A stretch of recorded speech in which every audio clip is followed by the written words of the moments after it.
Di sebuah kampung terpencil di Nagroi Aceh Darussalam, hiduplah seorang janda tua bersama dengan anak lelakinya. Anak lelaki itu bernama Banta Barensyah. Mereka bersama-sama bekerja di ladang paman Banta, yaitu Paman Yakub. Selesai menimpa beras, mereka hanya mendapatkan sekantung beras sebagai upahnya, lalu membawa pulang kantung beras tersebut. Akhirnya selesai juga. Kalian sudah menerima berasnya?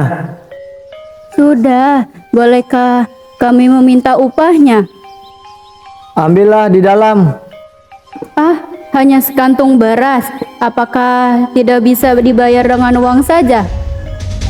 Bersyukur sudah diberi sekantong beras. Tapi Pekerjaan kalian tuh sepele, ya bayarnya cuma itu. Selesainya mereka menimpa beras, di perjalanan pulang, Banta bertanya sesuatu kepada ibunya. Apa ibu nggak mau bekerja di tempat lain? Paman kan pelit, Bu. ibu sudah tua, Banta. Hanya pamanmu saja yang ingin mempekerjakan ibu. Ibu nggak apa-apa. Nanti kalau kamu sudah dewasa, carilah pekerjaan yang lebih baik. Baiklah, Ibu. Istirahatlah, ibu akan membuatkan makanan untukmu. Banta, makin hari permainan sulingmu makin bagus saja. Itu karena aku sering berlatih, Bu. Seluling ini satu-satunya peninggalan ayah. Jadi, aku harus menjaganya dengan baik. Wah, kamu sungguh anak yang berbakti, Banta. 2 hari telah berlalu. Ibu dan Banta tidak mempunyai stok makanan karena ibunya tidak dipanggil untuk bekerja di ladang Paman Yakub. Kemudian, Banta memutuskan untuk pergi ke rumah Paman Yakub untuk meminta makanan.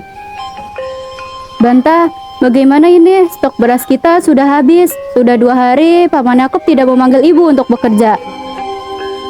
Bagaimana kalau Banta saja yang ke rumah Paman Yakub untuk meminta sedikit beras untuk kita makan? Banta pasti dia menolak. Apa salahnya mencoba, Bu? Tapi Banta... Percayalah, aku pasti bisa melakukannya. Sewaktu Banta menemui Paman Yakub di rumahnya untuk meminta sedikit beras, Paman Yakub malah memarahinya dan menyuruh Banta untuk pulang. Apa? Kau bilang meminta beras? Iya, Paman. Tidak. Pulang sana. Aduh, ternyata aku gagal. Sudah dengar sayembara dari raja? Katanya sih raja akan menikahkan putrinya. Yang cantik itu kan? Tapi syaratnya cukup sulit. Raja meminta kain tenun yang terbuat dari emas dan swasa. Aduh, itu kan hal yang mustahil. Sejak dulu memang tidak ada yang menemukan, bukan? Mendengar hal itu, Banta langsung berlari ke rumahnya. Dan ia langsung memberitahu ibunya bahwa ia ingin mengikuti sayembara tersebut. Jadi, Bu, kalau aku bisa memenangkan sayembara itu, hidup kita bisa jadi lebih baik. Pergilah, Nak. Ibu akan selalu mendoakanmu. Terima kasih untuk restunya, Bu. Besok aku akan berangkat. Di malam hari Banta bermimpi. Mimpi ini memberikan pesan bahwa untuk mencari kain tenun tersebut, ia harus membawa serulingnya dan 1 batang daun talas. Lalu ia harus pergi bersama pamannya. Keesokan harinya, Banta pergi ke rumah pamannya sambil membawa seruling dan daun talas. Sesampainya Banta di rumah Paman Yakub, Banta ingin menumpang di kapal Paman Yakub. Kamu mau menumpang di kapalku? Tolonglah, Paman. Aku hanya sebentar saja. Nanti di tengah perjalanan, aku akan turun dari kapalmu. Maksudmu apa? Aku akan pergi sendiri, Paman. Aku tidak akan membebanimu. Baiklah, kalau begitu, kau boleh ikut. Terima kasih banyak, Paman. Pada saat Banta dan Paman Yakub sedang di tengah laut sesuai dengan mimpinya, Banta berniat untuk turun dari kapal tersebut dan pergi mengarungi laut dengan 1 batang daun talas. Paman, izinkan aku untuk turun di sini. Apa kamu bilang? Di tengah laut kayak gini, bagaimana kamu bisa turun? Kau memang anak yang aneh. Ya udahlah, terserah. Baiklah, Paman. Terima kasih.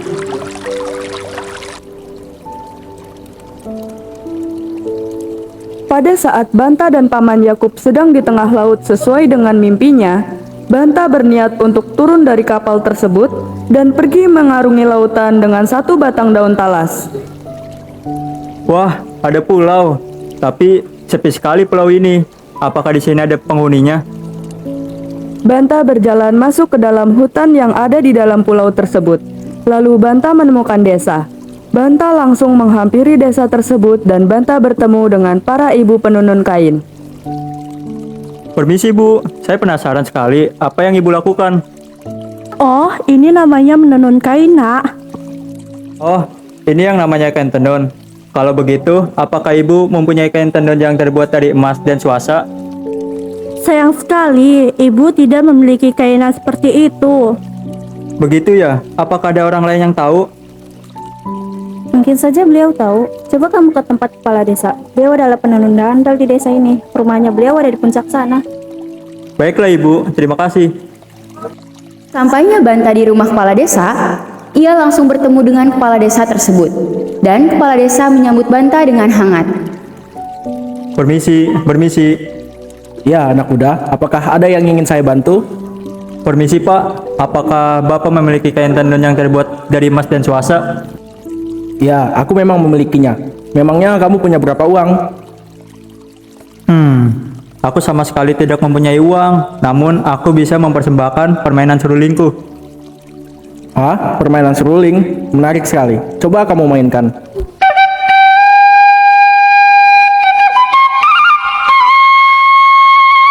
Astaga, lagu ini sungguh indah sekali. Permainan seruling yang bagus.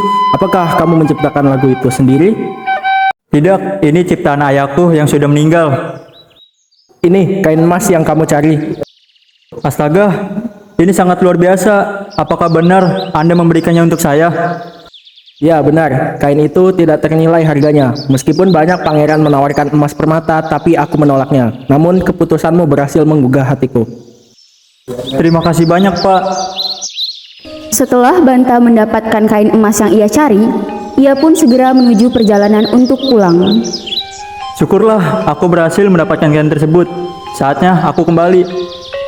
Banta terus berenang sambil melihat ke arah sekeliling dan ia pun menemukan kapal Paman Yakub yang berada di sekitar lautan. Ah, itu kan kapal Paman Yakub. Hei, itu kan Banta. Katanya dia pergi mencari kain emas. Apakah dia berhasil mendapatkannya ya? Hei, Banta Barensya. Ah, itu kan kapal Paman Yakub. Kemarilah naik ke kapalku. Daripada kau naik daun talas. Baiklah Paman. Banta yang mendengar itu pun segera menuju kapal dan menghampiri Paman Yakub. Hahaha, marilah keponakanku. Dari mana saja kau? Dan apa yang kau bawa itu? Oh, ini kain emas untuk meminang putri raja Paman. Aku berhasil mendapatkannya. Paman Yakub melihat kain emas tersebut dan langsung mengambilnya. Oh, jadi ini kain itu. Hebat sekali ya kamu. Kain ini sekarang jadi milikku. Banta yang mendengar itu pun terkejut. Tak lama, Paman Yakub mendorong Banta sehingga Banta terjatuh dari kapal dan kembali ke lautan. Ah, Hahaha, selamat tinggal Banta. Akulah yang akan menikah dengan putri raja. Hahaha. gawat. Aku tak kuat lagi. Banta pun terkapar di tepi pantai dan ditemukan oleh salah satu warga desa. Ia pun dibawa ke rumah warga tersebut. Di mana aku? Siapa kamu? Tenanglah nak, aku menemukanmu pingsan di tepi pantai. Terima kasih Pak, kamu sungguh baik sekali. Tapi aku harus segera pulang ke rumahku. Jangan khawatir, aku bisa mengantarkanmu pulang. Sekali lagi saya ucapkan terima kasih banyak. Banta pun pulang dengan diantar oleh suami dari pasangan tersebut menggunakan sebuah perahu. Setelah menempuh perjalanan yang cukup lama, mereka berdua pun sampai di tepi pantai. Banta mengucapkan terima kasih pada warga yang telah menolongnya. Terima kasih Pak, saya pamit dulu. Sesampainya di rumah, Banta menceritakan semua kejadian yang ia alami kepada ibunya. Begitulah Bu ceritanya, aku harus segera pergi ke kerajaan. Setelah menceritakan semua kejadian yang ia alami, ia segera menuju ke kerajaan untuk merebut kembali kain emas yang dicuri. Kamu hebat sekali Yakub, bisa mendapatkan kain itu. Artinya kamu orang terpilih. Terima kasih, Baginda terlalu berlebihan menilai saya. Aku belum terlambat kan? Paman Yakub, tolong kembalikan kainku. Banta, apa kamu masih hidup? Kain? Apa yang dimaksud kain emas? Apa kau merebut kain emas itu darinya? Tidak Baginda Raja, dia hanya membuat kain itu benar-benar milik saya. Itu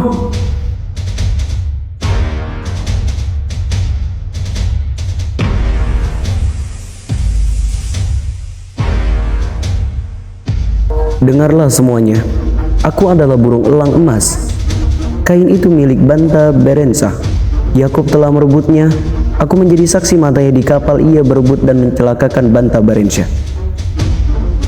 Itu adalah elang emas, elang sakti di kerajaan ini. Dia tidak pernah berbohong. Pengawal, tangkap penipu ini.